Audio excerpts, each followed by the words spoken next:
Po, pakita po natin yung yung jet wash kung gaano kalakas mga kabro. Yan po. Anhan lang po.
Halos mga kabrod, halos 2 minuto lang, halos 2 minuto lang mga kabrod.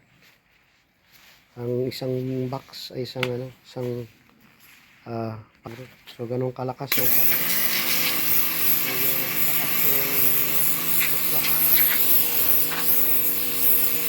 yan po yung kabuuan lahat. Yan po yung titirahin natin, papuputayin natin mga kabrod. So yan po lahat yung titirahin natin ngayon. So baka hanggang gagawin natin ito 2 beses po. Hindi natin kayang tapusin ito ngayon kasi hindi tayo long day. So yan po mga kabrod. Yan po yung jet wash kung gaano kalakas po. So ito po yung pinakamagandang gagawin ngayong araw na ito. Okay, see you later. Bye!